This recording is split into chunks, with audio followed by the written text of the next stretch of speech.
Un notificador judicial apareció en mi puerta con un aviso de embargo por más de $40,000 en préstamos que nunca solicité, y descubrí que mi madre había estado falsificando mi firma y usando mi identidad durante 8 meses para conseguir dinero para ayudar a su novio estafador. El alguacil llamó a mi puerta en una mañana gris y húmeda de septiembre, cuando la fina llovizna transformaba las calles del barrio en espejos brumosos que reflejaban la melancolía del invierno que se acercaba lentamente. Eran exactamente las 7:43 de la mañana, una hora que quedó grabada en mi memoria como el momento exacto en que mi vida de 32 años, cuidadosamente construida sobre cimientos de honestidad, trabajo duro y confianza familiar, se desmoronó por completo ante mis ojos aún adormilados. El sonido del timbre cortó el silencio matutino de mi casa como una afilada navaja, interrumpiendo abruptamente mi ritual sagrado de tomar café negro mientras revisaba proyectos arquitectónicos que debía entregar esa semana a clientes que confiaban en mi competencia profesional y cumplimiento de plazos.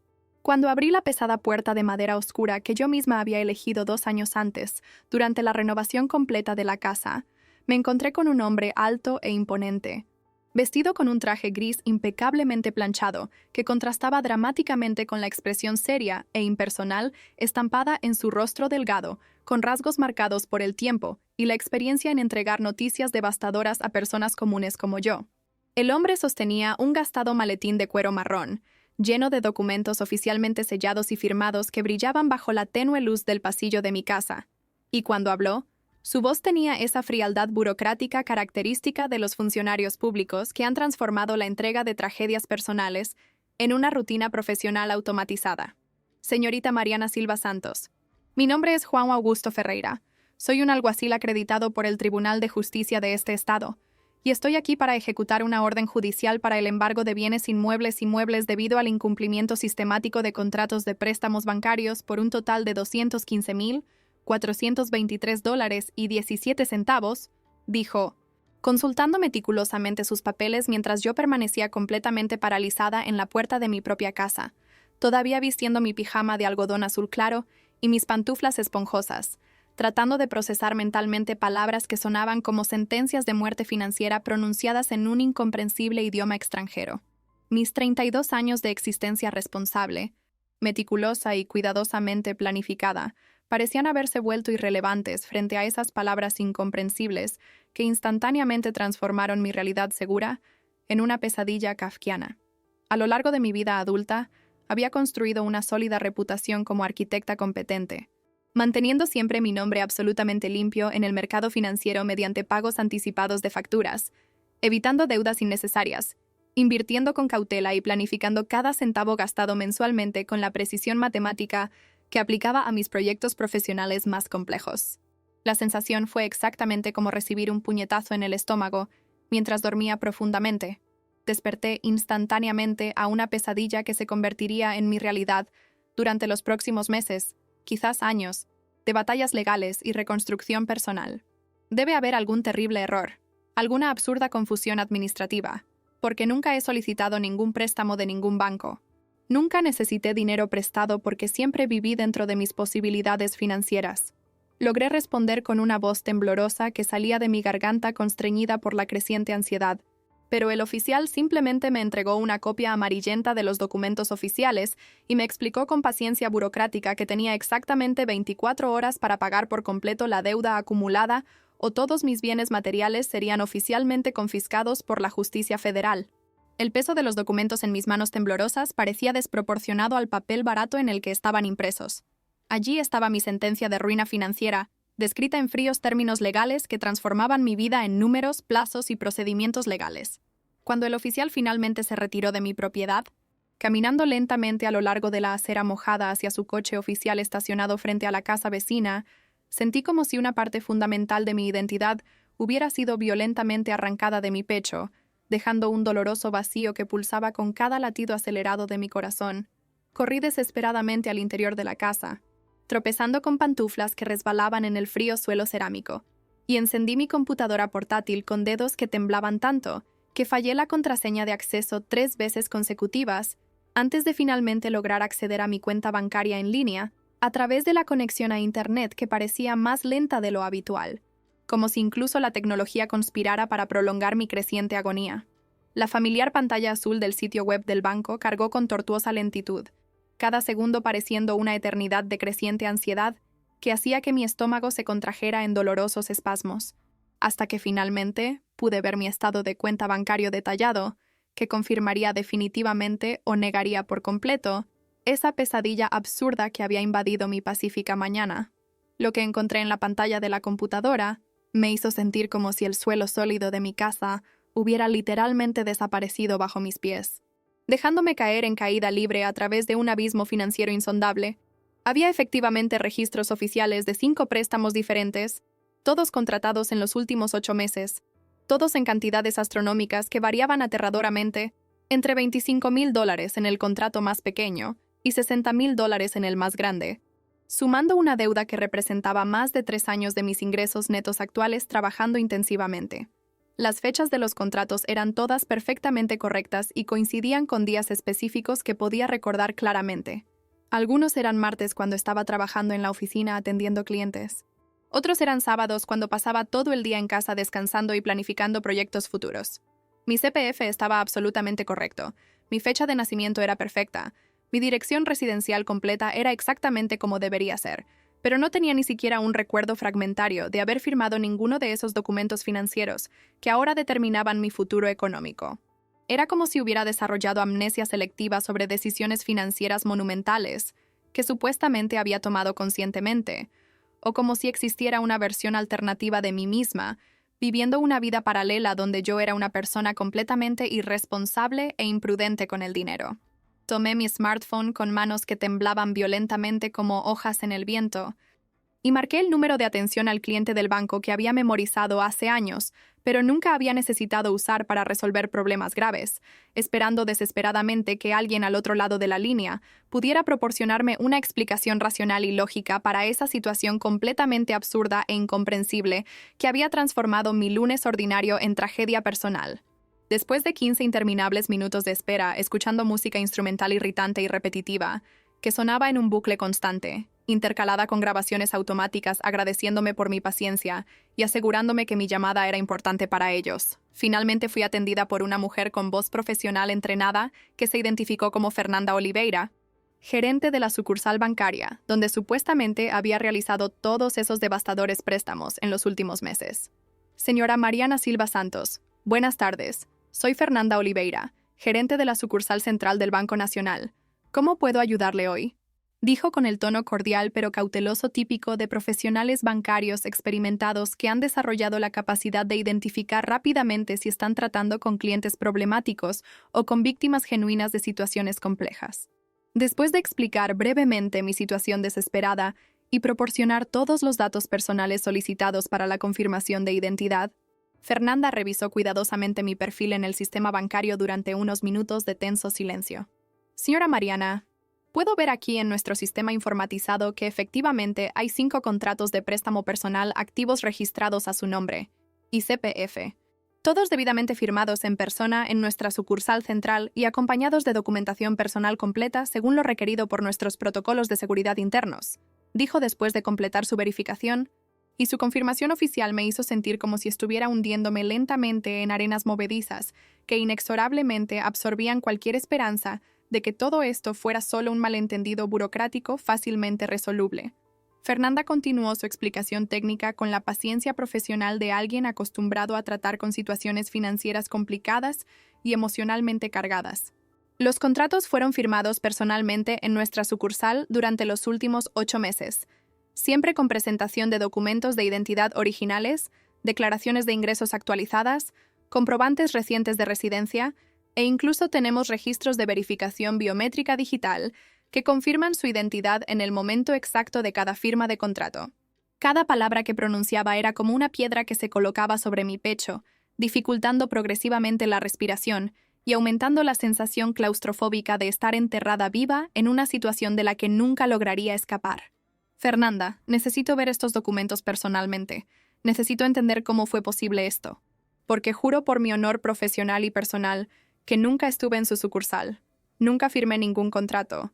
Nunca necesité un préstamo porque siempre he vivido dentro de mis posibilidades financieras. Insistí con una voz que alternaba entre la desesperación y la indignación. El viaje en coche hasta la sucursal bancaria, ubicada en el centro, se transformó en un viaje psicológico a través del infierno, de mis propias dudas, miedos y preguntas sobre mi propia cordura mental. El pesado tráfico del lunes por la mañana, normalmente solo una pequeña molestia que soportaba pacientemente mientras escuchaba música clásica en la radio, se convirtió en una conspiración claustrofóbica que parecía deliberadamente diseñada para aumentar mi ansiedad ya casi insoportable.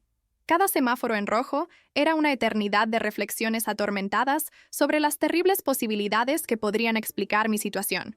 ¿Era posible que hubiera desarrollado algún trastorno disociativo que me hacía olvidar decisiones importantes? ¿Podría haber alguien con documentos falsos idénticos a los míos circulando por la ciudad, asumiendo deudas? ¿Había alguna falla en el sistema bancario que estaba mezclando mi identidad con la de otra persona? Cuando finalmente logré estacionar mi sedán azul en el espacio reservado para clientes frente al imponente edificio del banco, con sus columnas de mármol y vidrio espejado que reflejaban el cielo nublado de la mañana, sentí como si estuviera caminando hacia el juzgado donde sería juzgada por crímenes que no había cometido. Fernanda me recibió personalmente en el vestíbulo principal del banco, una elegante mujer morena de aproximadamente 38 años, impecablemente vestida con un blazer azul marino de corte profesional, que combinaba perfectamente con su falda lápiz negra y zapatos de tacón medio, que transmitían autoridad sin excesiva intimidación. Su cabello oscuro estaba recogido en un moño bajo sofisticado, y sus ojos marrones demostraban esa particular combinación de experiencia profesional y genuina preocupación humana, que caracteriza a los gerentes bancarios verdaderamente competentes. Señora Mariana, es un placer conocerla personalmente, aunque lamento profundamente que nuestro encuentro esté motivado por circunstancias tan desagradables y preocupantes, dijo Fernanda, extendiéndome una mano firme y cálida que contrastaba con la frialdad arquitectónica del entorno bancario que nos rodeaba. Me condujo a través del concurrido vestíbulo, pasando filas de clientes que esperaban en sillas de cuero sintético, hasta una sala de reuniones reservada con paredes de vidrio esmerilado que proporcionaban privacidad visual, pero permitían que la luz natural iluminara nuestra crucial reunión. He traído conmigo todos los documentos relacionados con sus 5 contratos de préstamo, incluyendo copias de los documentos personales presentados durante las firmas, fotografías de las firmas contractuales, y también logré acceder a las grabaciones de las cámaras de seguridad de los días específicos cuando se contrataron los préstamos, explicó, abriendo cuidadosamente una gruesa carpeta de cuero marrón que parecía contener evidencia suficiente para resolver o complicar definitivamente mi desesperada situación. Los documentos estaban meticulosamente organizados en orden cronológico, cada contrato acompañado por copias claras de mi cédula de identidad, número fiscal, declaraciones de ingresos que reconocí como auténticas, comprobantes de residencia que coincidían exactamente con mi dirección actual, y hojas con membrete donde mi firma estaba reproducida con una perfección técnica que la hacía parecer genuinamente mía. Fernanda, estas firmas realmente parecen idénticas a mi letra, pero juro solemnemente que nunca he estado aquí antes de hoy. Nunca vi estos documentos antes de ahora. Nunca necesité un préstamo porque siempre he administrado mis finanzas con extremo cuidado. Insistí, examinando cada línea, cada curva, cada detalle de las firmas que parecían microscópicamente idénticas a la forma en que firmaba documentos importantes. Fernanda observó mi reacción con atención profesional, claramente evaluando si estaba intentando defraudar al banco o era genuinamente víctima de algún elaborado esquema de falsificación de identidad. Señora Mariana, entiendo perfectamente su confusión y preocupación, porque ocasionalmente tratamos con casos de identidad falsificada, aunque son raros debido a nuestros rigurosos procedimientos de seguridad, dijo, preparando una moderna tableta electrónica. Ahora le mostraré el metraje de las cámaras de seguridad de los días cuando se firmaron los contratos, para que podamos intentar aclarar esta situación juntos. La pantalla de la tableta cargó lentamente un archivo de video fechado 6 meses atrás, mostrando el interior familiar de la sucursal bancaria, filmado por cámaras de alta resolución estratégicamente instaladas para capturar todos los ángulos del área de servicio al cliente. Ver esas imágenes de seguridad fue como recibir una serie de puñaladas consecutivas directamente al corazón. Había una mujer que se parecía extraordinariamente a mí, caminando con confianza por los pasillos del banco, saludando a los empleados con familiaridad, vistiendo ropa que inmediatamente reconocí como piezas de mi propio guardarropa, que había comprado en tiendas específicas durante los últimos años. La mujer en las grabaciones llevaba mi blusa verde oliva favorita, que había comprado en una boutique cara 3 meses antes, combinada con mis pantalones negros a medida que eran una de las piezas más caras en mi guardarropa profesional, y zapatos de cuero marrón que frecuentemente usaba para reuniones importantes con clientes. Sus gestos, manierismos, la forma en que sostenía el bolígrafo para firmar documentos, incluso la manera en que se colocaba el cabello detrás de la oreja, todo era una imitación perfecta de mis hábitos corporales más característicos. Pero cuanto más observaba cuidadosamente esas imágenes granuladas y ligeramente borrosas, debido a la calidad típica de las cámaras de seguridad bancarias, más notaba detalles sutiles que me perturbaban profundamente y despertaban recuerdos específicos que comenzaban a formar un patrón aterrador en mi mente. La mujer en la grabación llevaba un anillo de oro bastante distintivo en el dedo anular de su mano derecha, un anillo que reconocí instantánea e inequívocamente, porque yo misma lo había encargado a una joyería especializada en piezas personalizadas 2 años antes, como un regalo especial para alguien muy importante en mi vida. Era un anillo único con un diseño exclusivo que yo había dibujado personalmente, inspirado en patrones geométricos que usaba en mis proyectos arquitectónicos, con grabados internos personalizados que incluían iniciales específicas y una fecha significativa, haciendo que esa pieza fuera absolutamente inconfundible e imposible de encontrar en cualquier tienda común o de ser replicada por casualidad.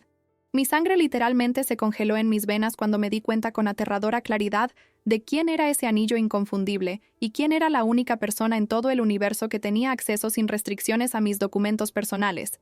Conocía mi firma con absoluta perfección debido a décadas de convivencia íntima, y podía imitar mis gestos y manierismos corporales con la naturalidad de alguien que me había visto crecer desde la infancia. Esa persona también tenía llaves de mi casa, sabía exactamente dónde guardaba documentos importantes, tenía conocimiento detallado de mi rutina profesional y personal, y lo más importante, tenía mi confianza absoluta que nunca me permitiría sospechar traiciones tan devastadoras como la que se desarrollaba ante mis incrédulos ojos. Fernanda, necesito hacer una llamada urgente y extremadamente importante antes de que continuemos nuestra conversación, dije, tomando mi teléfono celular con dedos que temblaban violentamente y marcando un número que conocía de memoria desde hacía más de 20 años, un número que había marcado desde la adolescencia, al que llamaba al menos una vez por semana durante conversaciones casuales sobre trabajo, relaciones, planes futuros y todos los asuntos íntimos que las hijas naturalmente comparten con madres en las que confían incondicionalmente. Cuando la persona familiar contestó al otro lado después de 3 largos timbres, mi voz salió en un tono acusatorio directo y firme que me sorprendió incluso a mí misma por su determinación y frialdad. Mamá, necesito que me digas exactamente dónde estás en este momento. Y lo más importante, necesito que seas absolutamente honesta conmigo, porque estoy en una situación muy seria que puede involucrarte directamente de maneras que nunca pensé posibles. El vergonzoso y revelador silencio que siguió a mi pregunta directa duró lo suficiente para que escuchara claramente mi propio corazón latiendo progresivamente más rápido, resonando en mis oídos como tambores de guerra anunciando una devastadora batalla familiar que estaba a punto de comenzar. Sandra, mi madre de 58 años, que había sido mi referencia de honestidad y dignidad durante toda mi vida, tardó exactamente 17 segundos en responder, tiempo que conté mentalmente mientras observaba el segundero del reloj de pared en la sala de reuniones del banco avanzar con tortuosa lentitud. Cuando finalmente rompió el tenso silencio, su voz tenía un tono nervioso y defensivo que nunca antes había escuchado en 3 décadas de conversaciones telefónicas entre madre e hija. Una cualidad vocal que confirmó instantáneamente todas mis sospechas más terribles e indeseadas. Hija, ¿por qué me preguntas esto? ¿Pasó algo? ¿Te oyes nerviosa? Sandra respondió con esa clásica estrategia de contestar preguntas directas con otras preguntas. Una táctica evasiva que reconocí de mis propios mecanismos de defensa cuando era niña, y había hecho alguna travesura que no quería confesar a los adultos. Su voz temblorosa y vacilante revelaba claramente que sabía exactamente por qué la estaba llamando, que había estado esperando esa llamada durante meses, viviendo diariamente con el temor de que descubriera la devastadora verdad sobre los delitos que había cometido contra mí. Mamá, estoy en una agencia bancaria descubriendo que alguien ha sacado más de $200,000 en préstamos usando mi identidad, y acabo de ver grabaciones de seguridad que muestran a una mujer que lleva un anillo de oro muy específico. Un anillo que te regalé hace 2 años, ¿recuerdas? Dije, manteniendo mi voz firme a pesar del huracán emocional que devastaba mi interior. La confesión de Sandra no llegó de golpe como una revelación cinematográfica dramática, sino gradualmente. fragmentada en dolorosas piezas que ella liberaba con reluctancia, mientras yo presionaba con preguntas específicas basadas en las evidencias que había descubierto en el banco. Primero vinieron débiles y poco convincentes negaciones. Hija, te estás imaginando cosas. Debe ser una coincidencia.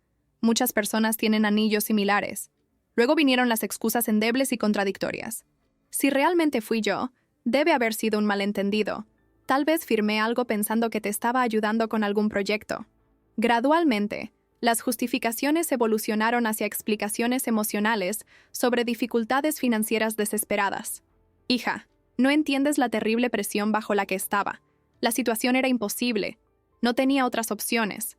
Finalmente, después de 20 minutos de interrogatorio persistente que temporalmente me transformó en una investigadora criminal interrogando a una sospechosa, Sandra admitió llorando que efectivamente había sacado los 5 préstamos usando mi identidad, mis documentos, mi impecable reputación financiera, porque necesitaba urgentemente dinero para ayudar a Carlos, su novio de 45 años que había aparecido en su vida 2 años antes, como un experimentado depredador financiero, disfrazado de compañero romántico, desesperadamente enamorado de una mujer madura y vulnerable.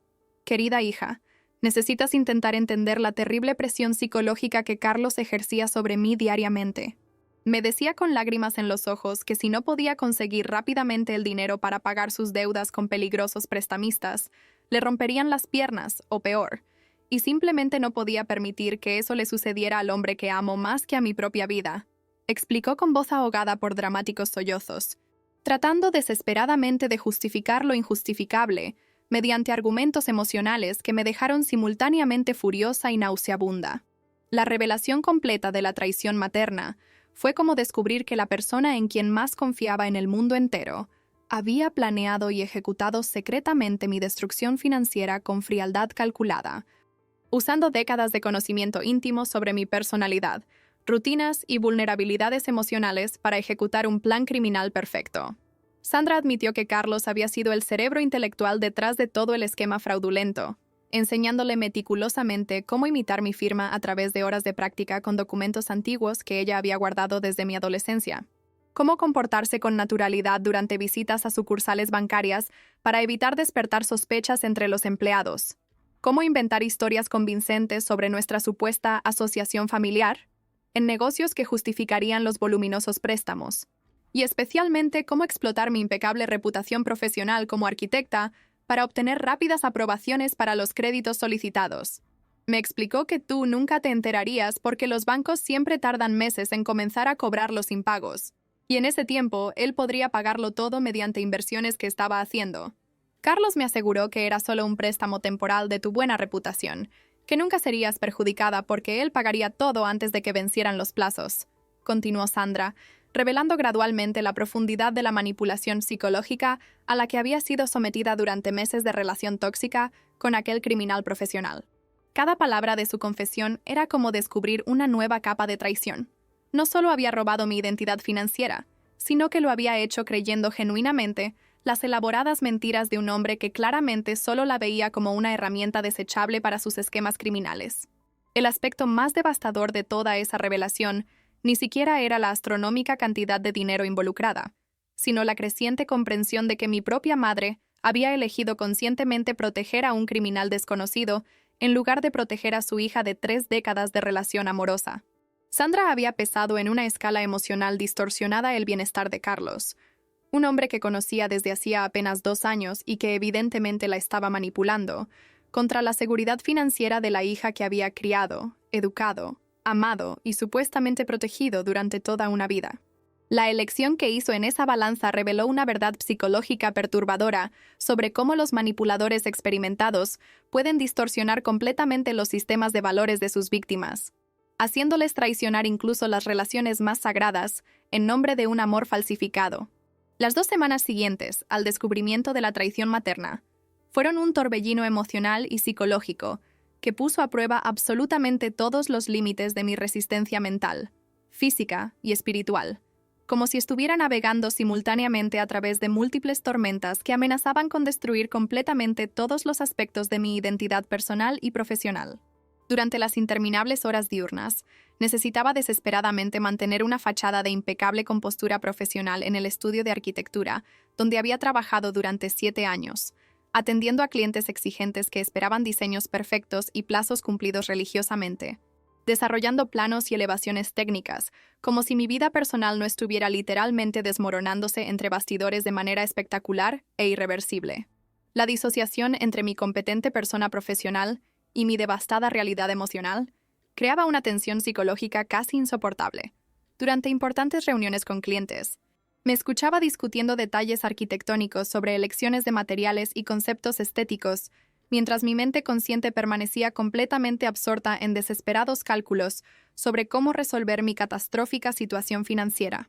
Elena, mi mejor amiga desde los días de la Facultad de Arquitectura, y ahora abogada especializada en Derecho Civil y Penal, literalmente se convirtió en mi ancla emocional durante este periodo caótico que amenazaba con arrastrarme a un abismo psicológico del que quizás nunca podría emerger completamente.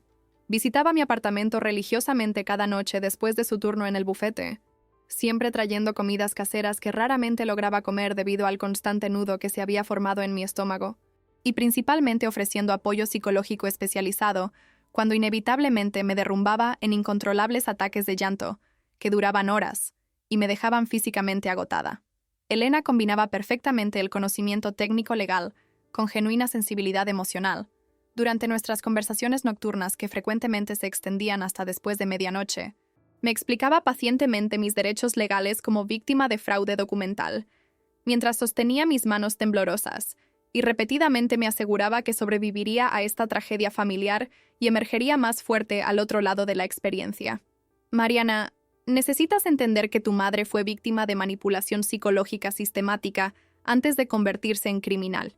Pero eso ni disminuye ni justifica de ninguna manera los delitos que cometió contra ti, me explicó Elena con su voz siempre calma y racional, mientras ambas nos sentábamos en el sofá de mi sala, rodeadas por documentos bancarios esparcidos sobre la mesa de café como evidencia de un crimen que aún parecía demasiado surrealista para ser verdad. Lo que Sandra hizo constituye fraude agravado, falsificación de documentos oficiales y uso indebido de identidad ajena. Estos son delitos graves que pueden resultar en años de prisión, independientemente de los motivos emocionales que la llevaron a cometerlos. Sus palabras eran simultáneamente reconfortantes y aterradoras, porque confirmaban que tenía razón en sentirme traicionada, pero también significaban que tendría que tomar decisiones legales devastadoras contra mi propia madre, que alterarían permanentemente nuestra dinámica familiar. Las noches se volvieron particularmente difíciles, porque era durante el silencio y la soledad que los pensamientos más oscuros y las dudas más corrosivas invadían mi mente, ya frágil por la constante sobrecarga emocional. Pasaba horas despierta en la cama, mirando fijamente al techo de mi habitación, mientras mi mente revisaba obsesivamente cada recuerdo que tenía de mi relación con Sandra, buscando desesperadamente señales que podría haber pasado por alto, pistas que podrían haberme alertado sobre su capacidad de traición, momentos que en retrospectiva revelarían la fragilidad moral que le permitió elegir a Carlos sobre mí. Durante estas vigilias tortuosas, constantemente cuestionaba mi propia capacidad de juicio. Si había sido tan completamente engañada por mi propia madre durante años, ¿cómo podría confiar en mi discernimiento sobre cualquier persona en cualquier situación futura? El aspecto más perturbador de toda esa experiencia era cómo estaba alterando fundamentalmente mi percepción de la naturaleza de las relaciones humanas y los límites de confianza que debemos depositar incluso en aquellos más cercanos a nosotros. Sandra no era una extraña que había invadido mi vida. Era la mujer que me había dado a luz, que me había cuidado durante las enfermedades de la infancia, que había celebrado mis éxitos académicos y profesionales, que conocía mis miedos más íntimos y mis sueños más secretos. La traición proveniente de alguien con quien compartí décadas de historia emocional y lazos biológicos creó una herida psicológica que parecía imposible de sanar completamente, porque cuestionaba la posibilidad misma de confianza genuina en cualquier relación humana. Durante este periodo de extrema turbulencia emocional, comencé a experimentar síntomas físicos de estrés que nunca había experimentado antes. Mi presión arterial se disparó a niveles preocupantes. Desarrollé insomnio crónico que me mantenía despierta hasta las 3 o 4 de la madrugada todas las noches. Perdí 8 kilos en 2 semanas porque mi apetito había desaparecido por completo. Y lo más notable es que comencé a tener ataques de pánico espontáneos que me dejaban sin aliento y con palpitaciones cardíacas aterradoras durante momentos aparentemente normales del día, como mientras conducía al trabajo o durante reuniones profesionales rutinarias. La decisión de presentar formalmente una denuncia penal contra Sandra fue tomada en una tarde de jueves particularmente lluviosa, cuando el cielo gris y pesado parecía reflejar perfectamente el sombrío estado de mi alma atormentada. El momento definitivo llegó después de recibir una llamada telefónica amenazante e intimidante de Carlos, quien había obtenido mi número personal a través de Sandra y decidió intentar manipularme psicológicamente de la misma manera que había manipulado a mi madre durante 2 años de una relación tóxica. Tu voz al otro lado de la línea tenía una cualidad agresiva y depredadora que me hizo entender instantáneamente por qué Sandra se había vuelto tan vulnerable a tus influencias. Carlos hablaba con la autoridad arrogante de alguien acostumbrado a conseguir lo que quería a través de la intimidación emocional mezclada con encanto superficial cuando era necesario. Mariana, soy Carlos, el novio de tu madre, y necesito hablar seriamente contigo sobre toda esta situación que está causando un sufrimiento innecesario a una mujer maravillosa que te ama más que a su propia vida. Comenzó, utilizando inmediatamente tácticas de culpa emocional que intentaban posicionarme como la villana en una situación donde yo era claramente la víctima.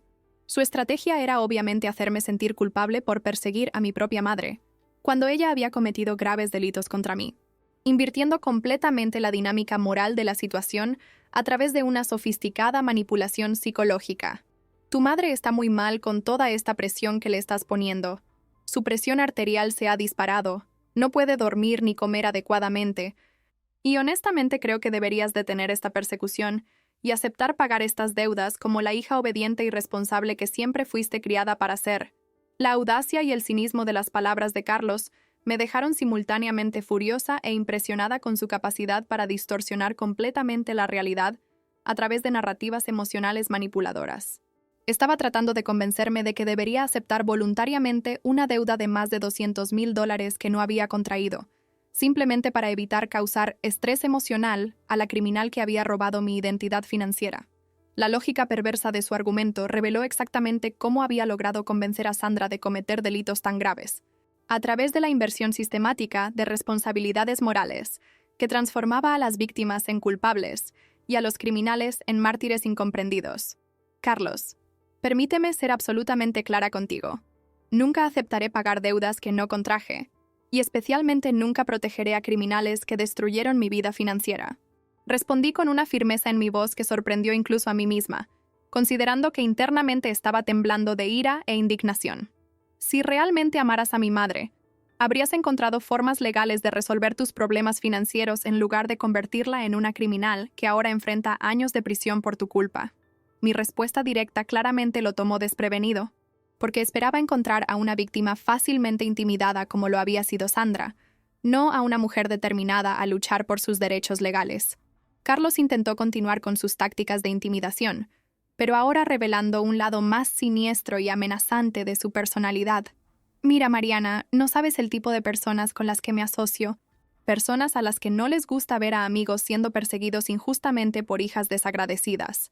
Serían personas capaces de enseñarte buenos modales sobre el respeto familiar, si entiendes lo que te estoy diciendo. Sus palabras eran claramente amenazas veladas de violencia física, patéticos intentos de asustarme para que abandonara mi búsqueda de justicia legal por los delitos cometidos contra mí. El tono de su voz había cambiado completamente, revelando la verdadera naturaleza depredadora que mantenía oculta detrás de máscaras de encanto superficial que usaba para seducir a mujeres vulnerables. Colgué bruscamente y llamé inmediatamente a Elena, reportando en detalle la conversación amenazante que acababa de suceder y pidiendo orientación legal sobre cómo proceder legalmente contra alguien que estaba tratando de intimidarme para encubrir delitos financieros. Mariana, lo que Carlos acaba de hacer es intimidación de testigos y obstrucción de la justicia, delitos adicionales que podrían resultar en más años de prisión para él. Elena me explicó con indignación profesional. Ahora tienes aún más razones para presentar una denuncia penal formal contra ambos, porque están demostrando que son delincuentes habituales dispuestos a utilizar cualquier método para escapar de las consecuencias de sus acciones. La llamada con Elena fue el impulso final que necesitaba para tomar la decisión más difícil de mi vida adulta: denunciar penalmente a mi propia madre y aceptar que nuestra relación familiar había terminado definitivamente en el momento en que ella eligió traicionar mi confianza por dinero.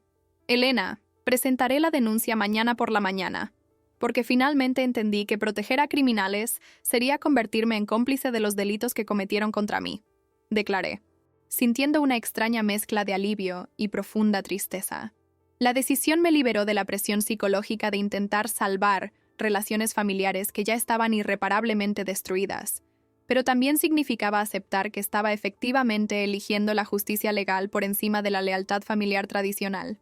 Esa noche, por primera vez en 2 semanas, logré dormir durante algunas horas consecutivas, porque finalmente había tomado una decisión definitiva en lugar de permanecer paralizada por la indecisión emocional. Mi mente había encontrado una dirección clara. Lucharía legalmente por mis derechos como víctima de delitos financieros, independientemente de las consecuencias emocionales que esto pudiera tener para relaciones familiares que ya estaban irreparablemente dañadas. La sensación era como finalmente dejar de intentar nadar contra una corriente imposible y decidir nadar en la dirección que me llevaría a la orilla segura, aunque significara abandonar a personas que se estaban ahogando por sus propias elecciones. El proceso de presentar la denuncia policial en la unidad especializada en delitos financieros fue una experiencia simultáneamente surrealista y liberadora que me hizo sentir como si estuviera narrando la vida de una persona completamente diferente, no mi propia historia familiar que había vivido durante 3 décadas. La comisaría estaba ubicada en un edificio gubernamental austero y mal mantenido en el centro, con paredes pintadas en verde agua descolorido y un olor característico a productos de limpieza baratos, mezclados con café recalentado, que impregnaba todos los pasillos abarrotados de personas esperando resolver diversos problemas legales. Cuando llegué allí acompañada por Elena en esa fría mañana de viernes, me sentí como un personaje en una película policial, llevando una carpeta llena de pruebas documentales que demostraban delitos cometidos por mi propia madre. El detective Santos me recibió en una pequeña habitación claustrofóbica sin ventanas, iluminada solo por una lámpara fluorescente que parpadeaba intermitentemente y creaba una atmósfera opresiva que coincidía perfectamente con la gravedad de la situación que enfrentaba. Era un hombre serio de 43 años, con cabello oscuro ligeramente canoso en las sienes que revelaba 2 décadas de experiencia, investigando los aspectos más oscuros de la naturaleza humana, especialmente delitos financieros que destruyen familias y relaciones a través de traiciones económicas devastadoras. Sus ojos oscuros tenían esa cualidad penetrante de alguien acostumbrado a distinguir rápidamente entre víctimas genuinas y criminales, tratando de engañar al sistema judicial mediante historias convincentemente fabricadas. Señora Mariana, entiendo que desea presentar una denuncia penal contra familiares por falsificación de documentos y malversación. Es una situación delicada que desafortunadamente vemos con frecuencia creciente en los últimos años, dijo el detective Santos, ajustando sus gafas de lectura mientras abría un formulario oficial en el viejo ordenador que dominaba su escritorio desordenado. Necesitaré que informe en detalle todos los hechos relacionados con los delitos, proporcionando fechas específicas, montos involucrados, evidencia documental disponible y principalmente explique cómo descubrió que era víctima de fraude cometido por personas de su propia familia. Su voz tenía el tono profesional neutro de alguien que había escuchado miles de historias similares, pero sus ojos mostraban genuina empatía humana por el dolor emocional que sabía que estaba experimentando. Durante las siguientes 2 horas, relaté meticulosamente cada detalle del descubrimiento del fraude, desde la visita del oficial de justicia hasta las grabaciones de seguridad del banco que mostraban a Sandra usando mi anillo personalizado mientras firmaba contratos fraudulentos. El detective Santos tomó notas detalladas en su ordenador, interrumpiendo ocasionalmente mi narrativa para hacer preguntas específicas sobre la cronología de los eventos, relaciones familiares y principalmente sobre evidencia física que pudiera sustentar cargos penales en la corte. Señora Arisira Mariana, por lo que estás informando, tenemos aquí un caso claro de malversación calificada, falsificación de documentos públicos, uso indebido de identidad ajena y posiblemente conspiración criminal, considerando la participación activa del novio de tu madre en la planificación de los delitos, observó, tecleando rápidamente códigos legales que yo no entendía, pero que sonaban como severas sentencias judiciales. El momento emocionalmente más devastador de toda esa experiencia en la comisaría fue cuando el detective Santos me preguntó directamente si estaba absolutamente segura de que quería proceder con cargos criminales formales contra mi propia madre, explicando que una vez registrada oficialmente, la denuncia no podría ser retirada e, inevitablemente, resultaría en procedimientos legales que podrían llevar a Sandra a prisión por varios años. Detective, mi madre tomó una decisión consciente cuando decidió cometer delitos contra mí para beneficiar a un criminal que conocía desde hace solo 2 años. Ahora yo estoy tomando mi decisión consciente de buscar justicia legal por el daño que causó a mi vida. Respondí con voz firme, aunque sentía lágrimas calientes corriendo por mis mejillas. Si no busco justicia, estoy enviando el mensaje de que la familia puede cometer cualquier delito contra la familia sin consecuencias. Y eso no es amor. Eso es complicidad. Cuando finalmente firmé oficialmente la denuncia penal contra Sandra Silva Santos y Carlos Méndez da Costa, sentí como si estuviera firmando simultáneamente mi liberación legal y el certificado de defunción definitivo de mi relación maternal. La pluma pesaba como plomo en mi mano temblorosa, y cada letra de mi firma parecía grabar permanentemente en el papel oficial la realidad de que había elegido la justicia por encima de la lealtad familiar ciega, mis derechos legales por encima del confort emocional de mantener ilusiones sobre personas que no merecían mi protección. Elena sostuvo mi mano libre durante todo el proceso de firma, ofreciendo un apoyo silencioso pero significativo que me recordaba que no estaba enfrentando esa tragedia completamente sola. Saliendo de la comisaría esa soleada tarde de viernes, sentí una extraña combinación de alivio emocional y profunda tristeza, que sería difícil de explicar a cualquiera que nunca hubiera experimentado denunciar a sus propios familiares a las autoridades. El alivio venía de la sensación de haber finalmente tomado acciones concretas para proteger mis derechos y buscar justicia por los delitos cometidos contra mí, en lugar de permanecer pasivamente como una víctima, esperando que los criminales confesaran voluntariamente y repararan el daño causado. La tristeza venía del reconocimiento definitivo de que Sandra había dejado de ser mi madre en el sentido emocional y moral. Podría seguir siendo mi progenitora biológica, pero había perdido permanentemente el derecho a ser considerada verdadera familia a través de sus elecciones criminales conscientes. Los 15 días siguientes a la presentación de la denuncia penal estuvieron marcados por una sistemática e implacable campaña de chantaje emocional que Sandra y Carlos orquestaron cuidadosamente para intentar convencerme de retirar los cargos criminales contra ellos antes de que el proceso judicial avanzara a etapas donde sería imposible revertir las consecuencias legales de los delitos cometidos. Su estrategia combinaba manipulación psicológica sofisticada con presión emocional constante, creando un ambiente de estrés que diariamente ponía a prueba mi determinación de buscar justicia legal, en lugar de ceder al chantaje sentimental basado en nociones distorsionadas de lealtad familiar incondicional. Sandra llamaba a mi teléfono móvil religiosamente en horarios específicos, que había calculado estratégicamente para maximizar el impacto psicológico de sus intentos de manipulación. Siempre durante mi hora de almuerzo cuando estaba en la oficina tratando de mantener la normalidad profesional, o tarde en la noche cuando estaba en casa intentando relajarme y procesar emocionalmente los eventos traumáticos de los últimos meses. Sus llamadas siempre seguían el mismo guión dramático.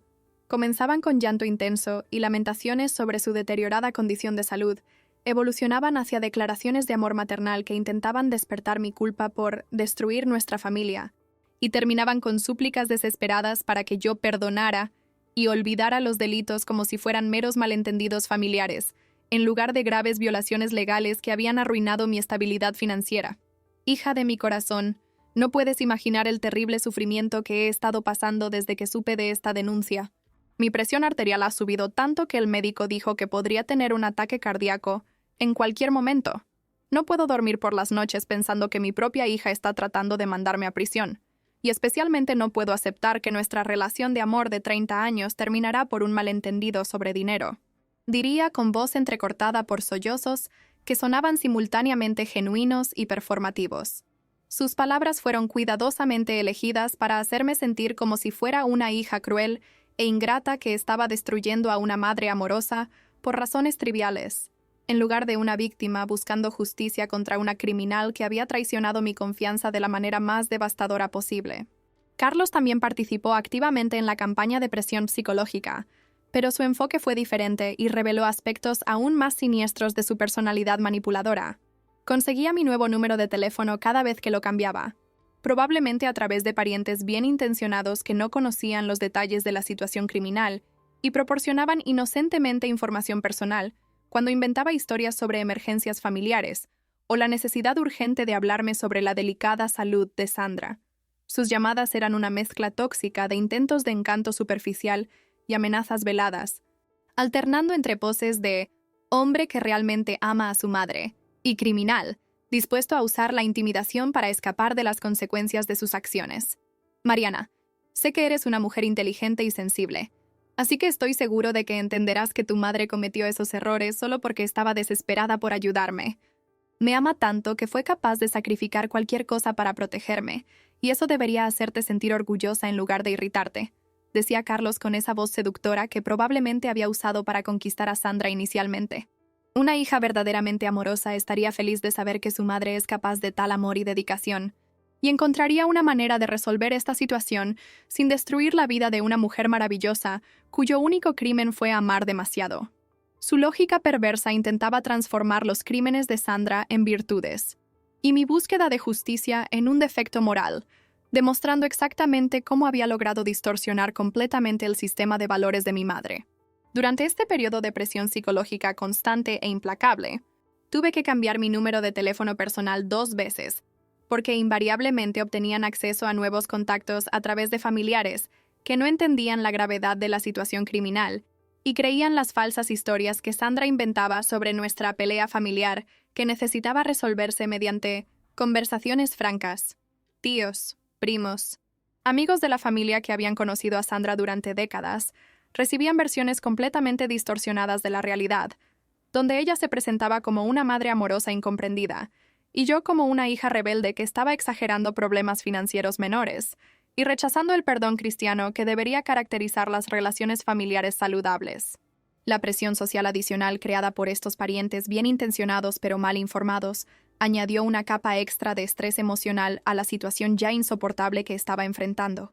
Primos que no había visto en años me llamaban para intentar mediar en nuestra discusión familiar, sin entender que esto no era un desacuerdo sobre herencias o celos entre parientes, sino delitos graves que habían resultado en más de $200,000 de deuda fraudulenta, registrada a mi nombre. Mariana, tu madre está sufriendo mucho con esta pelea entre ustedes dos. Me dijo que discutieron por dinero y que estás siendo muy dura con ella. La familia es sagrada, hija, y las madres siempre merecen el perdón de sus hijos, independientemente de los errores que hayan cometido, me decía mi tía Conceição durante una llamada particularmente frustrante, donde intenté explicar que Sandra había cometido delitos federales, no errores familiares. El aspecto más perturbador de toda esa campaña de manipulación fue observar cómo Sandra se había convertido en una experta en usar nuestra historia familiar de 3 décadas como un arma emocional contra mí. Constantemente mencionaba recuerdos específicos de mi infancia, adolescencia y adultez temprana, tratando de hacerme sentir culpable por abandonar a alguien que había sacrificado tanto para criarme y educarme. ¿Recuerdas cuando tuviste neumonía a los 8 años y pasé noches en vela cuidándote? ¿Recuerdas cuando estabas nerviosa por el examen de ingreso a la universidad y me quedé estudiando contigo? ¿Recuerdas cuando compraste tu primera casa y te ayudé a elegir muebles y decoración? ¿Nada de eso importa ahora que quieres verme en prisión?, preguntaba con voz llorosa, tratando de equiparar décadas de maternidad normal con la expectativa de que debería tolerar delitos graves cometidos contra mí en la edad adulta. La primera audiencia judicial estaba programada para un lunes particularmente frío y gris, en un juzgado ubicado en el centro histórico de la ciudad, que parecía haber sido diseñado específicamente para intimidar a personas comunes que raramente necesitaban tratar con el sistema judicial formal. El imponente edificio de arquitectura neoclásica, con sus columnas de mármol desgastadas por el tiempo y escaleras interminables que hacían eco de cada paso de manera amplificada, creaba una atmósfera solemne y opresiva que me hacía sentir simultáneamente pequeña y determinada a buscar justicia por los delitos cometidos contra mí. Llegué al juzgado 2 horas antes de la hora programada, acompañada por Elena, quien llevaba su traje negro más formal y cargaba una carpeta de cuero llena de documentos legales, meticulosamente organizados, que respaldarían nuestro argumento legal durante el procedimiento.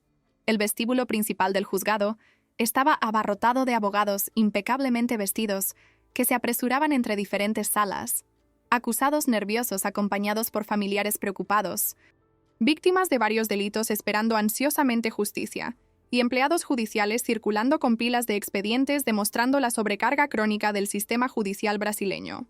La cacofonía de voces susurrando estrategias legales, cálculos de posibles sentencias y conversaciones emotivas entre familiares creaba un ambiente tenso que reflejaba perfectamente la gravedad de las situaciones personales que se decidían en ese lugar a través de procedimientos burocráticos fríos, pero necesarios para mantener cierto orden social. Elena me guió a través de los confusos pasillos del edificio, hasta la sala designada para nuestro caso. Un entorno austero con paredes pintadas en beige descolorido, bancos de madera oscura dispuestos en filas que recordaban a las iglesias, y una mesa elevada donde el juez se sentaría para decidir el destino legal de Sandra y Carlos, basándose en las evidencias y argumentos que serían presentados durante las próximas horas. Mariana, recuerda que tú eres la víctima en esta situación. No necesitas sentirte culpable por estar aquí buscando justicia por los delitos cometidos contra ti, me susurró Elena mientras organizábamos nuestros documentos en la mesa designada para la parte acusadora. Tu madre y Carlos tomaron decisiones conscientes que resultaron en consecuencias legales. Tú simplemente estás ejerciendo tus derechos como ciudadana. Cuando Sandra y Carlos finalmente entraron en la sala escoltados por un oficial de tribunal uniformado, sentí mi corazón latir incontrolablemente y mi respiración volverse superficial y difícil. Era la primera vez que los veía en persona desde que descubrí los delitos 3 meses antes. Y el impacto visual de ver a mi propia madre biológica en el banquillo de los acusados me golpeó como un puñetazo directo al estómago. Sandra parecía haber envejecido 10 años en solo unos meses. Su rostro estaba más delgado y pálido. Su cabello grisáceo estaba despeinado y sin el cuidado habitual que siempre mantenía. Y especialmente sus ojos marrones, que recordaba llenos de vida y amor maternal, ahora parecían vacíos y derrotados, reflejando el peso psicológico de haberse convertido en una criminal a los 58 años. Carlos, por otro lado, mantenía su apariencia cuidada y confiada, como si estuviera participando en una reunión de negocios, en lugar de enfrentar graves cargos criminales, que podrían resultar en años de prisión. Llevaba un traje gris bien cortado, camisa blanca impecable y corbata azul marino, que daba un aire de respetabilidad profesional completamente incompatible con su verdadera naturaleza criminal.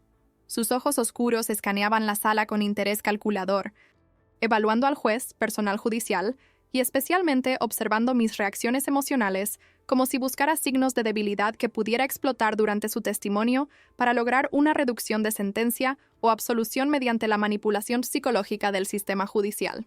El juez responsable del caso era el doctor Fernando Almeida Correia, un hombre de aproximadamente 60 años con cabello completamente blanco, gafas de lectura que usaba solo para consultar documentos, y especialmente una expresión severa pero justa que sugería décadas de experiencia, distinguiendo entre criminales genuinos y personas que cometieron errores momentáneos bajo presión circunstancial.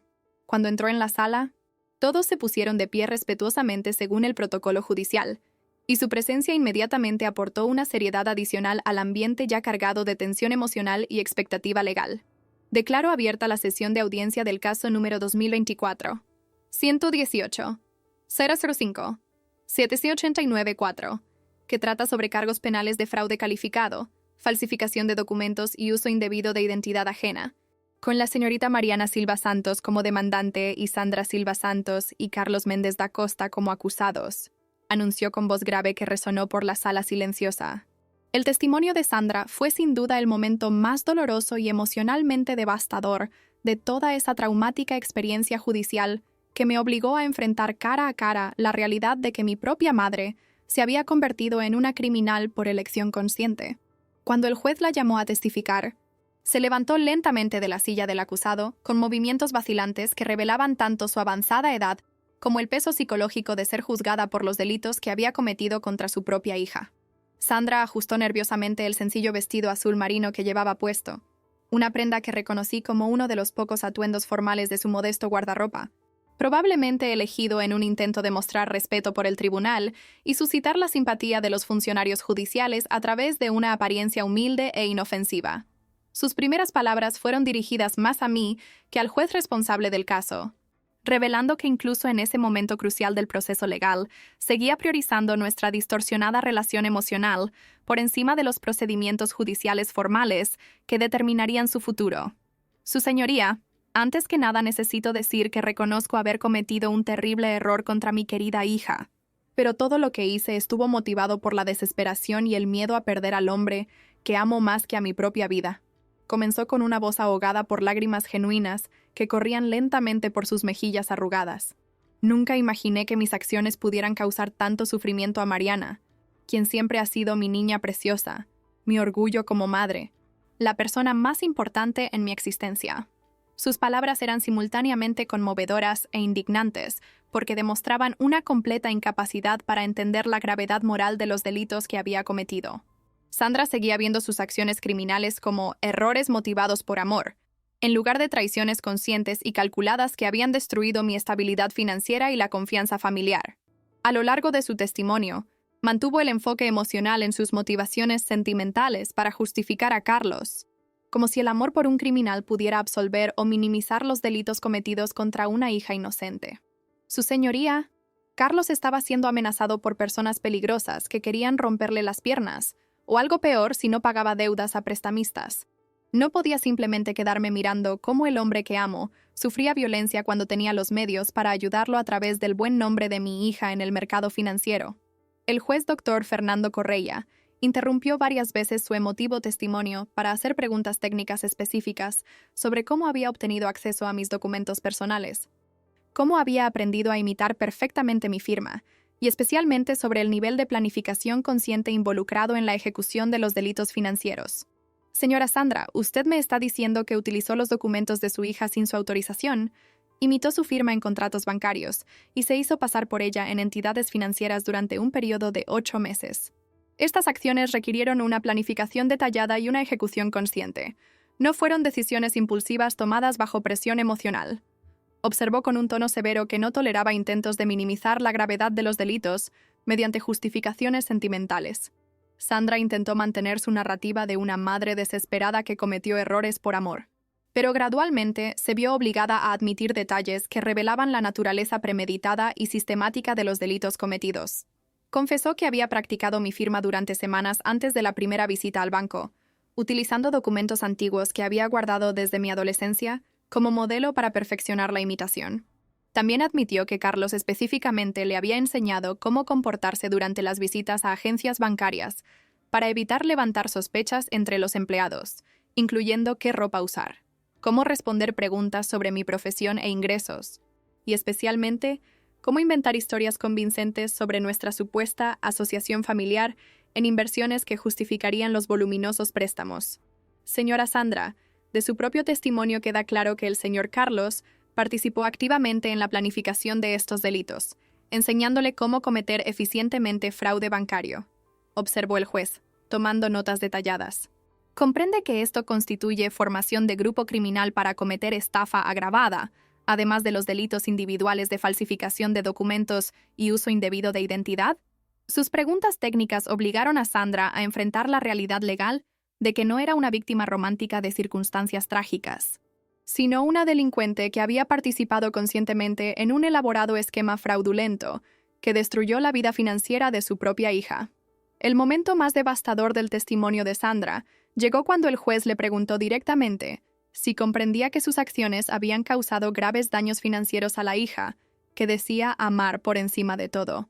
Su señoría, pensé que Carlos sería capaz de devolverlo todo antes de que Mariana lo descubriera. Él me aseguró que eran solo préstamos temporales que serían rápidamente pagados a través de inversiones que estaba realizando, respondió, revelando finalmente la devastadora ingenuidad que la había convertido en la víctima perfecta para un criminal profesional como Carlos. Nunca pensé que mi hija sería perjudicada porque Carlos me prometió que todo se resolvería sin que ella siquiera lo supiera. Solo quería ayudar al hombre que amo sin causar problemas a nadie.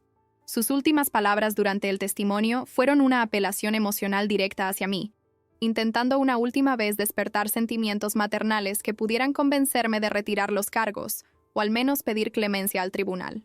Mariana, mi querida hija, sé que te he herido profundamente, y llevaré esta culpa por el resto de mi vida.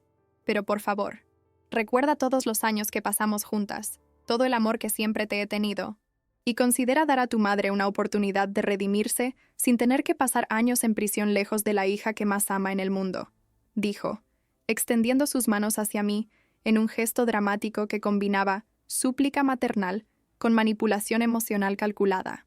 Permanecí impasible durante esta apelación final, no porque fuera insensible a su sufrimiento, sino porque había aprendido dolorosamente que permitir la manipulación emocional sería equivalente a validar los delitos cometidos y fomentar comportamientos similares en el futuro. Sandra había tomado decisiones conscientes durante 8 meses de actividad criminal, y ahora necesitaba enfrentar las consecuencias legales de esas elecciones, sin esperar que los lazos familiares la protegieran de la justicia que cualquier delincuente común enfrentaría. El testimonio de Carlos fue una demostración magistral de cinismo y manipulación psicológica, que me permitió comprender completamente cómo había logrado convencer a mi madre de cometer delitos tan graves en nombre de un amor completamente ficticio e interesado. Cuando fue llamado por el juez para testificar, Carlos se levantó de la silla del acusado con confianza teatral, ajustó el impecable traje gris que llevaba y caminó hacia el estrado con la postura erguida de alguien acostumbrado a dominar situaciones mediante encanto superficial e intimidación psicológica sutil. Sus ojos oscuros escanearon rápidamente la sala del tribunal, evaluando a cada persona presente como un potencial aliado u obstáculo para sus objetivos de minimizar su culpabilidad legal y transferir la responsabilidad a otros. Carlos comenzó su testimonio presentándose como una víctima inocente de circunstancias adversas completamente fuera de su control. Una narrativa cuidadosamente construida que transformaba a un delincuente profesional en un hombre trabajador temporalmente perjudicado por fuerzas económicas impersonales. Su señoría, soy un hombre simple que siempre ha trabajado honestamente para mantener a mi familia, pero desafortunadamente fui víctima de la crisis económica que ha golpeado a nuestro país en los últimos años, resultando en un desempleo prolongado que me puso en una situación financiera desesperada, dijo con una voz controlada que transmitía sinceridad fabricada. Cuando conocí a Sandra, genuinamente me enamoré de una mujer maravillosa, pero nunca imaginé que mis problemas financieros personales pudieran motivarla a tomar decisiones tan drásticas sin mi conocimiento o aprobación. Su estrategia era obvia desde las primeras palabras: negar cualquier participación consciente en los delitos cometidos por Sandra, presentándose como un novio amoroso que había sido malinterpretado por una mujer desesperada por ayudarlo sin consultar sus opiniones sobre métodos apropiados de resolver problemas financieros. Carlos alegó desempleo crónico debido a la crisis económica nacional, vagos problemas de salud que supuestamente impedían el trabajo físico, y especialmente una necesidad desesperada de dinero para pagar deudas a prestamistas que diariamente amenazaban su integridad física. Sandra me habló de su exitosa hija arquitecta, pero nunca sugerí que pidiera dinero prestado o hiciera algo irregular. Siempre dije que encontraríamos soluciones legales a mis problemas, aunque eso significara aceptar trabajos menores o pedir ayuda a familiares. El juez Dr. Fernando Correia no mostró simpatía por la actuación teatral de Carlos, interrumpiendo regularmente su testimonio con preguntas técnicas específicas que ponían a prueba la consistencia de su narrativa de inocencia. Señor Carlos, la señora Sandra afirmó en su testimonio que usted específicamente le enseñó cómo debería comportarse durante las visitas a los bancos, incluido qué ropa usar y cómo responder a las preguntas de los empleados. Esto indica participación activa en la planificación de los delitos, no ignorancia sobre sus acciones, observó el juez, consultando sus notas sobre el testimonio anterior. Además, tenemos evidencia de que realizó llamadas intimidantes a la víctima, tratando de convencerla de retirar las denuncias penales. Explique estas contradicciones en su versión de los hechos. Gradualmente, a medida que el interrogatorio judicial se intensificaba, las respuestas de Carlos comenzaron a contradecirse y revelar conocimientos específicos sobre procedimientos bancarios y técnicas de fraude documental que no coincidían con su supuesta inocencia respecto a los delitos cometidos. Cuando fue cuestionado sobre cómo conocía detalles técnicos sobre verificación biométrica en bancos, afirmó haber escuchado comentarios casuales de Sandra. Cuando se le preguntó sobre su intimidante llamada después de que se presentara la denuncia, intentó minimizar sus amenazas como preocupación natural por el bienestar de Sandra. Cada explicación revelaba nuevos aspectos de su personalidad manipuladora y su experiencia en crear narrativas falsas para escapar de responsabilidades legales. Señor Carlos, según los registros policiales, verificamos que tiene un historial criminal de fraude en otros estados, involucrando relaciones con mujeres solitarias que fueron convencidas para transferir cantidades significativas a cuentas controladas por usted, reveló el juez, presentando documentos que Carlos claramente no esperaba que fueran descubiertos. Esto establece un patrón de comportamiento criminal profesional que contradice completamente su versión de un hombre inocente que es víctima de las circunstancias. La revelación de su historial criminal transformó instantáneamente la dinámica de la audiencia, exponiendo a Carlos como un delincuente habitual especializado en explotar a mujeres vulnerables a través de relaciones románticas falsas. Confrontado con pruebas irrefutables de su naturaleza criminal, Carlos abandonó gradualmente la pose de víctima inocente y reveló aspectos más siniestros de su personalidad. Sus respuestas se volvieron más agresivas y defensivas, mostrando una irritación creciente con el proceso judicial que no se desarrollaba según sus expectativas de manipular el sistema a través del encanto e historias conmovedoras. Su señoría quizás le di a Sandra algunos consejos sobre cómo tratar con los bancos, pero eso no significa que planee delitos. Un hombre enamorado hace cualquier cosa para proteger a la mujer que ama, incluyendo dar orientación que podría ayudarla a resolver problemas financieros, dijo, intentando transformar una participación criminal activa en asistencia romántica bien intencionada. El final del testimonio de Carlos estuvo marcado por intentos desesperados de transferir toda la responsabilidad criminal a Sandra, presentándola como una mujer obsesionada que había malinterpretado conversaciones casuales y transformado sugerencias inocentes en elaborados planes criminales. Sandra era una mujer muy cariñosa, pero a veces exageraba en sus gestos de amor. Si cometió delitos pensando que me estaba ayudando, eso dice más sobre su personalidad que sobre cualquier influencia mía, dijo, revelando finalmente su verdadera opinión sobre la mujer que había manipulado durante 2 años.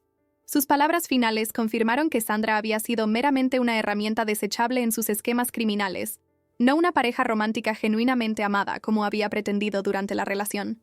La sentencia judicial fue entregada exactamente 3 semanas después de las audiencias finales, en una sesión solemne que duró solo 15 minutos cronometrados, pero definiría permanentemente el futuro de toda mi familia nuclear y establecería precedentes legales sobre cómo el sistema judicial brasileño trata los delitos financieros cometidos entre familiares cercanos. El doctor Fernando Almeida Correia entró en la sala del tribunal con una carpeta gruesa que contenía su decisión cuidadosamente basada en jurisprudencia, códigos penales y principalmente en el análisis detallado de las pruebas presentadas durante el proceso, que se había extendido por 4 meses desde que la denuncia inicial se registró en la comisaría especializada. El juez comenzó a leer la sentencia con una exposición técnica sobre la naturaleza de los delitos cometidos, clasificando legalmente cada acción criminal específica y explicando cómo las pruebas respaldaban los cargos de fraude agravado, falsificación de documentos oficiales, uso indebido de identidad ajena y formación de grupo criminal. De los hechos establecidos durante este proceso, se demostró inequívocamente que los acusados Sandra Silva Santos y Carlos Méndez da Costa participaron conscientemente en un esquema fraudulento sistemático que resultó en graves pérdidas financieras para la víctima Mariana Silva Santos. Declaró con voz grave que resonó en la sala silenciosa, donde solo el sonido de respiraciones tensas rompía la atmósfera solemne. La acusada Sandra Silva Santos, aunque es la madre de la víctima y alega motivaciones emocionales para sus actos criminales, demostró evidente premeditación al practicar la firma de su hija durante semanas, estudiar procedimientos bancarios específicos y ejecutar 5 operaciones fraudulentas distintas durante un periodo de 8 meses, configurando una actividad criminal sistemática en lugar de impulsiva, continuó el juez, rechazando implícitamente los argumentos de la defensa que intentaban minimizar la gravedad de los delitos mediante justificaciones emocionales. El hecho de que exista una relación familiar entre criminal y víctima agrava la situación en lugar de mitigarla, ya que demuestra abuso de la confianza familiar para fines criminales, violando los fundamentos básicos de protección que deberían caracterizar las relaciones entre familiares cercanos. El castigo específico para Sandra fue de 4 años de prisión en régimen semiabierto por fraude calificado, falsificación de documentos y malversación, pero el juez le concedió el derecho a apelar debido a su avanzada edad de 58 años, falta de antecedentes penales, y principalmente considerando que había sido parcialmente manipulada por un delincuente profesional más experimentado. Aunque los delitos son graves y han causado un daño significativo a la víctima, reconozco que la acusada Sandra fue influenciada por un delincuente habitual que explotó sus vulnerabilidades emocionales para ejecutar esquemas fraudulentos, explicó el doctor Fernando, estableciendo matices legales que distinguían entre criminales profesionales y personas que cometen delitos bajo la influencia de manipuladores experimentados. Carlos recibió una sentencia sustancialmente más severa, 6 años de prisión en régimen cerrado inicial, Porque el tribunal reconoció su papel como mentor intelectual de los crímenes, y principalmente porque las investigaciones revelaron pruebas convincentes de que había cometido fraudes similares contra otras mujeres en diferentes estados durante los últimos 10 años. El acusado Carlos Méndez da Costa demuestra ser un delincuente habitual especializado en explotar a mujeres emocionalmente vulnerables a través de falsas relaciones románticas, utilizando encanto superficial y manipulación psicológica para convencer a sus víctimas de cometer delitos financieros que beneficien sus esquemas personales, afirmó el juez, citando precedentes legales sobre criminales que utilizan relaciones afectivas como herramientas para actividades ilícitas. Además, el acusado Carlos intentó intimidar a la víctima mediante llamadas amenazantes después de presentada la denuncia penal, constituyendo obstrucción a la justicia e intimidación de testigos.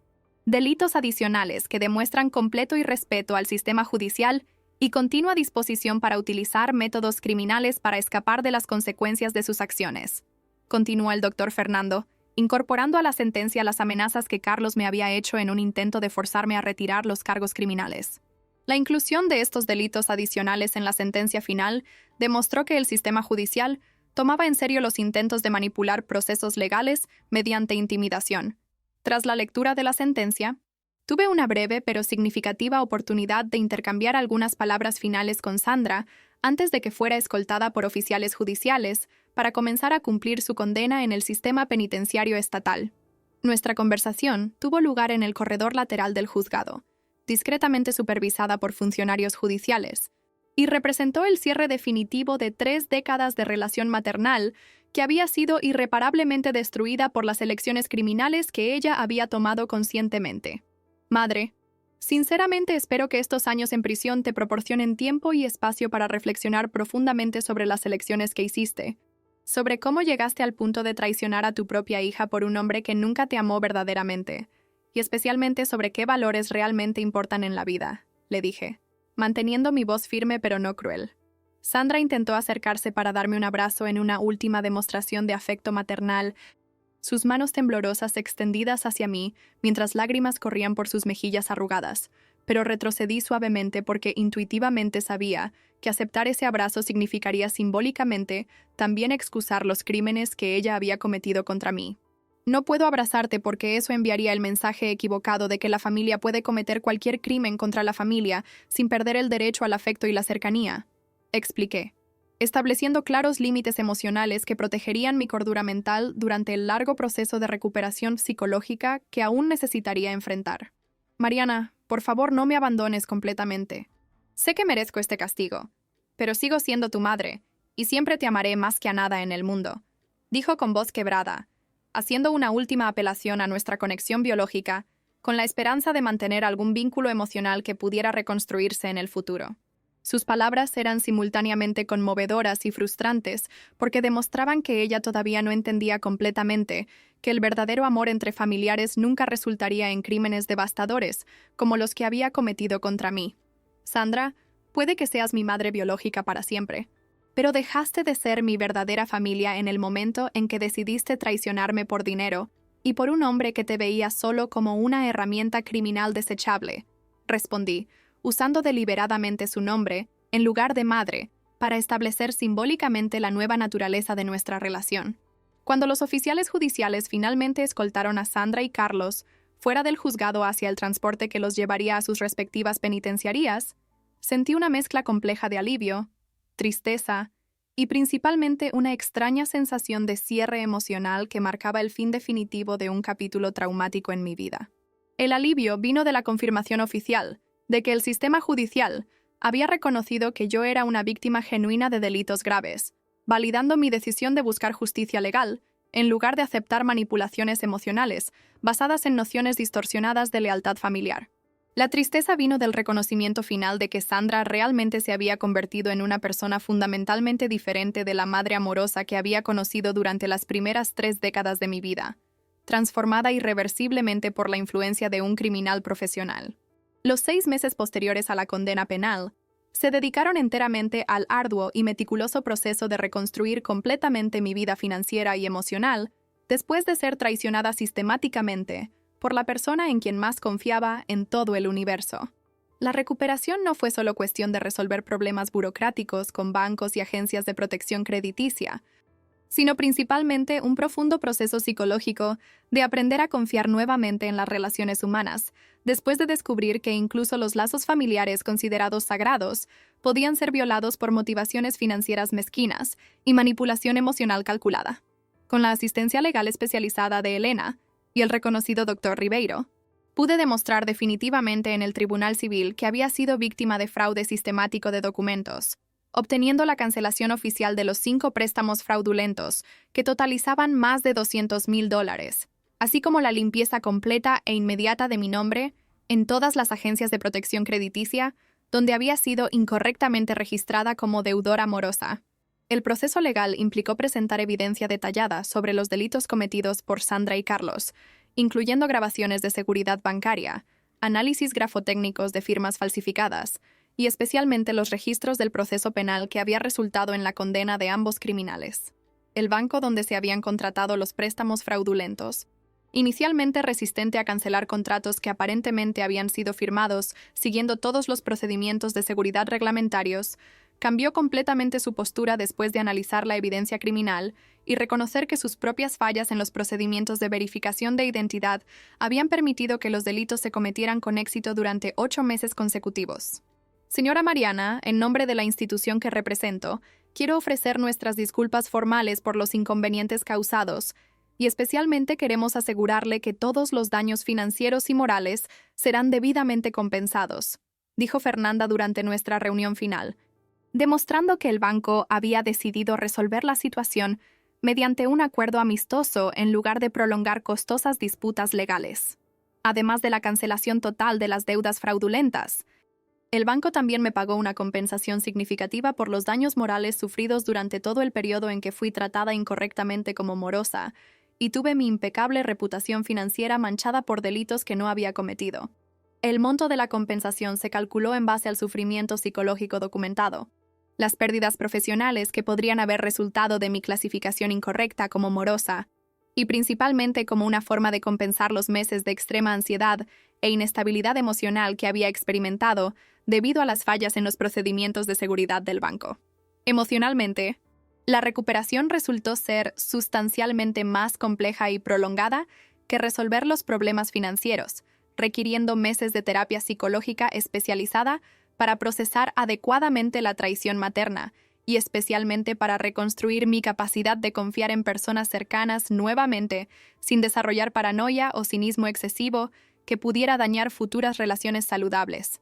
La psicóloga Dra. Carla Fernández, especialista en trauma familiar y relaciones tóxicas, me ayudó a entender que el comportamiento criminal de Sandra no reflejaba mis fallos como hija, sino más bien sus vulnerabilidades que fueron sistemáticamente explotadas por un criminal profesional especializado en identificar y manipular a mujeres emocionalmente necesitadas. Mariana, es fundamental que entiendas que tu madre fue simultáneamente víctima y criminal en esta situación. Una víctima de la manipulación psicológica de Carlos, pero una criminal en las elecciones conscientes que hizo para hacerte daño. Me explicó la doctora Carla durante nuestras sesiones semanales que se extendieron por casi un año.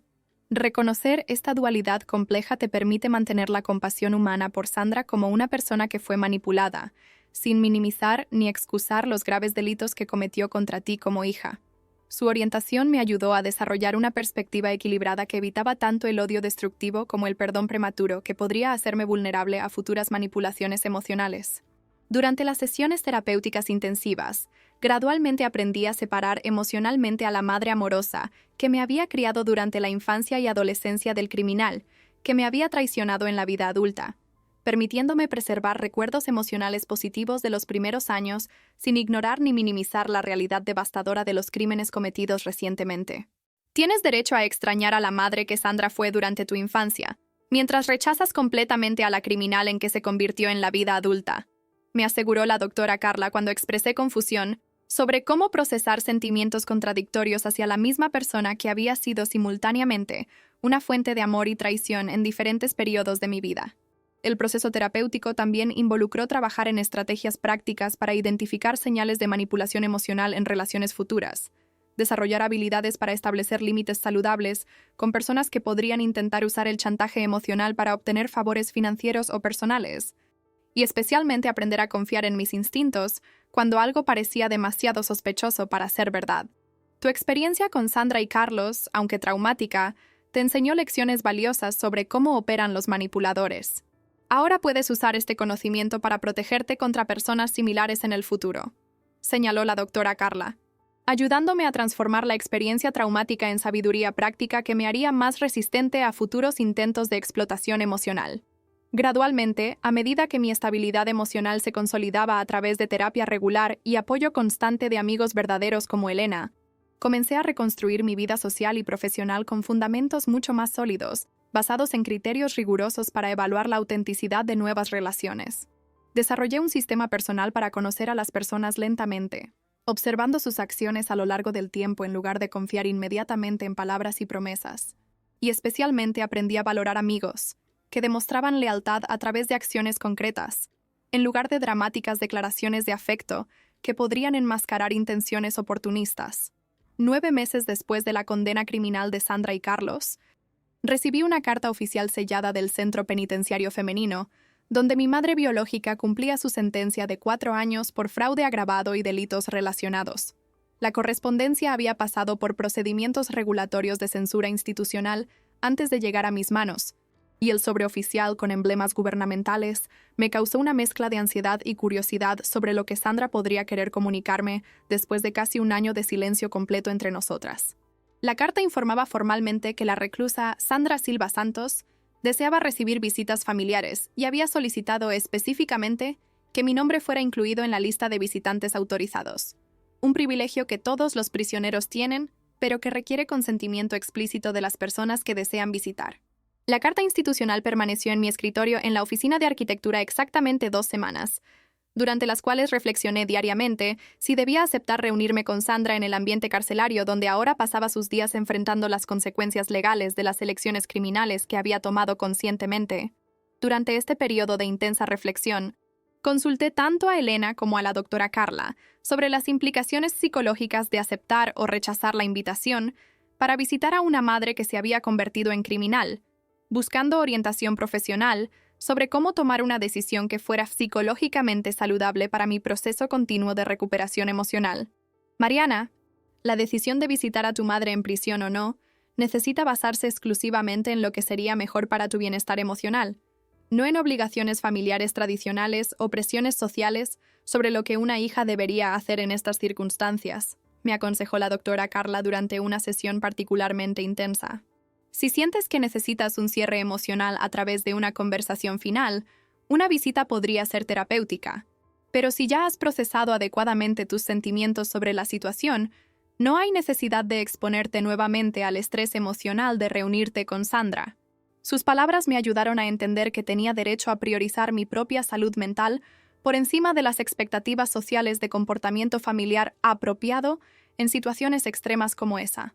Después de mucha reflexión, y especialmente después de sentirme emocionalmente lo suficientemente fuerte para enfrentar a Sandra cara a cara, sin riesgo de ser manipulada por apelaciones sentimentales, decidí hacer una única y definitiva visita al centro penitenciario.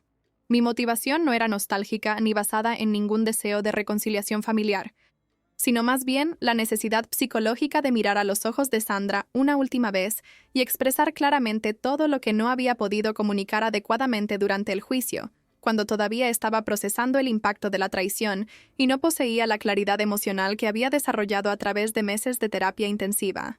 El penitenciario femenino era un complejo arquitectónico deprimente ubicado en las afueras de la ciudad, rodeado de altos muros de hormigón gris coronados con alambre de púas que creaban una atmósfera opresiva, incluso antes de ingresar al edificio principal. El proceso de entrada implicaba múltiples controles de seguridad, incluyendo detectores de metales, registros personales por personal femenino uniformado, y especialmente una serie de puertas electrónicas que se cerraban automáticamente detrás de mí mientras avanzaba por pasillos que resonaban con sonidos de llaves, alarmas distantes y conversaciones apagadas de otros visitantes que venían a ver a sus familiares encarcelados. La sala de visitas era un ambiente austero con paredes pintadas en verde agua descolorido, mesas blancas de plástico dispuestas en filas organizadas y cámaras de seguridad estratégicamente instaladas en cada esquina para monitorear las interacciones entre prisioneras y visitantes. Cuando Sandra finalmente entró en la sala escoltada por un guardia uniformado, Me impactaron los cambios físicos que unos pocos meses en prisión habían causado en su apariencia. Parecía haber envejecido varios años. Su cabello canoso era más delgado y sin el habitual cuidado estético, y especialmente sus ojos marrones, que recordaba llenos de vida y expresividad, ahora parecían apagados y resignados al peso de las consecuencias de sus acciones criminales. Nuestra conversación duró exactamente 1 hora, el tiempo máximo permitido para visitas familiares según las regulaciones penitenciarias. Y fue una experiencia simultáneamente catártica y dolorosa que me permitió expresar años de sentimientos reprimidos sobre nuestra relación maternal y sobre las elecciones que Sandra había hecho durante su vida adulta. Madre, vine aquí no para restablecer lazos familiares o fingir que nada grave ocurrió entre nosotras, sino para que entiendas completamente, sin ninguna duda, cómo tus acciones criminales destruyeron no solo mi estabilidad financiera, sino también mi capacidad fundamental de confiar en personas que afirman amarme. Comencé nuestra conversación, estableciendo claros límites emocionales desde el primer momento para evitar que intentara manipular nuestra interacción a través de dramáticos llamados sentimentales. Sandra inicialmente pareció sorprendida por mi frialdad controlada, probablemente esperando encontrar a la hija emocionalmente vulnerable que había dejado durante el juicio, en lugar de la mujer psicológicamente fortalecida en que me había convertido a través de meses de terapia intensiva y reconstrucción personal. Hija, sé que te lastimé profundamente y llevo esta terrible culpa cada día aquí en prisión. Pero por favor, trata de entender que todo lo que hice fue porque estaba desesperada y enamorada de un hombre que me hizo creer falsas promesas. Comenzó, intentando inmediatamente usar la misma estrategia de victimización que había empleado durante el juicio, presentándose como una mujer ingenua que fue manipulada en lugar de una criminal que había tomado decisiones conscientes y calculadas. Sandra, durante los últimos meses de terapia psicológica he aprendido a distinguir entre explicaciones y excusas. Tus dificultades emocionales explican cómo te volviste vulnerable a la manipulación de Carlos, pero no excusan ni minimizan los graves delitos que conscientemente cometiste contra mí durante 8 meses. Respondí, usando deliberadamente su nombre en lugar de madre, para establecer simbólicamente nuestra nueva dinámica relacional. Una verdadera madre protege a sus hijos de cualquier peligro, incluyendo los peligros que ella misma podría representar a través de decisiones irresponsables. Tú hiciste exactamente lo contrario, transformándome en una víctima de tus propios crímenes. Durante nuestra tensa pero necesaria conversación, Sandra finalmente admitió detalles sobre su relación con Carlos que había omitido o minimizado durante el juicio, revelando gradualmente el alcance de la manipulación psicológica a la que había sido sometida, pero también confirmando que había participado conscientemente en la planificación de los fraudes bancarios, en lugar de ser meramente una ejecutora pasiva de planes criminales enteramente concebidos por él. Mariana, Carlos realmente me enseñó cómo imitar tu firma, cómo comportarme en los bancos para evitar despertar sospechas, cómo inventar historias sobre nuestra supuesta asociación financiera. Pero sabía que estaba haciendo algo mal. Sabía que estaba traicionando tu confianza. Pero pensé que podría solucionarlo todo antes de que te enteraras, confesó, admitiendo finalmente la premeditación consciente que había negado durante el proceso judicial. Esta confesión confirma que no era solo una víctima de la manipulación de Carlos, sino también una criminal consciente que deliberadamente eligió dañarme para beneficiar a un hombre que habías conocido por solo 2 años. Observé, usando sus propias palabras para demostrar la gravedad moral de las elecciones que había hecho. Pesaste en una escala emocional distorsionada el bienestar de un criminal profesional contra la seguridad financiera de la hija que habías criado durante 3 décadas. Y conscientemente elegiste protegerlo a él en lugar de protegerme a mí. Mis palabras finalmente parecieron hacer que Sandra entendiera la magnitud de la traición que había cometido, porque empezó a llorar silenciosamente sin intentar defenderse a través de justificaciones emocionales. El momento más significativo de nuestra conversación final llegó cuando Sandra preguntó directamente si existía alguna posibilidad de reconstruir nuestra relación familiar después de que cumpliera su condena y saliera de prisión. Su pregunta demostraba que aún mantenía esperanzas de que nuestra conexión biológica pudiera eventualmente superar los crímenes que había cometido contra mí, una ilusión que necesitaba disipar definitivamente para proteger mi propia sanidad mental. Sandra, no hay posibilidad de reconstrucción porque nuestra relación maternal terminó definitivamente en el momento en que elegiste traicionarme por dinero. Respondí con una firmeza que me sorprendió incluso a mí misma. Puedes ser mi madre biológica para siempre, pero dejaste de ser mi verdadera familia cuando cometiste estos crímenes. La familia real protege, no daña. Cuando la visita llegó a su fin, y los guardias anunciaron que se había acabado el tiempo, Sandra hizo un último intento por despertar sentimientos maternales que pudieran allanar el camino para una futura reconciliación. Mariana, por favor, no me abandones completamente. Incluso si no puedes perdonarme ahora, quizás con el tiempo entenderás que siempre te amé más que a nada en el mundo, dijo, extendiendo manos temblorosas en mi dirección en una súplica gestual que combinaba desesperación maternal con calculada manipulación emocional. Miré directamente a sus ojos marrones durante unos segundos, recordando la madre amorosa que había sido durante mi infancia, pero también manteniendo clara conciencia de la criminal en que se había convertido en mi vida adulta. Sandra, si realmente me amaras como afirmas, nunca habrías cometido crímenes que destruyeron mi paz emocional y estabilidad financiera, respondí, manteniendo mi voz calmada pero definitiva. El amor verdadero protege, nutre y fortalece. Lo que hiciste fue exactamente lo opuesto a eso, usándome como una herramienta para beneficiar a un criminal que nunca te amó genuinamente. Cuando me levanté de la silla para terminar nuestra conversación, Sandra finalmente entendió que me estaba despidiendo permanentemente, no solo temporalmente hasta su liberación de prisión. Lloró discretamente mientras yo caminaba hacia la salida de la sala de visitas, pero no sentí culpa ni arrepentimiento por la firmeza de mis palabras, porque sabía que estaba estableciendo límites emocionales necesarios para mi propia protección psicológica y bienestar futuro. Han pasado 3 años completos desde esa última conversación definitiva en la penitenciaría, 3 años de reconstrucción personal intensiva que me transformaron en una mujer fundamentalmente más fuerte, significativamente más sabia y definitivamente más cautelosa sobre relaciones basadas en confianza ciega o lealtades familiares tradicionales que podrían enmascarar intenciones oportunistas. Durante este periodo de acelerado crecimiento psicológico, mi carrera profesional como arquitecta prosperó exponencialmente después de que logré enfocarme enteramente en el trabajo creativo, sin distracciones emocionales dramáticas relacionadas con constantes crisis familiares. Abrí mi propia oficina especializada en proyectos residenciales y comerciales. Gané importantes clientes a través de referencias y reconocimiento de la calidad técnica de mis proyectos.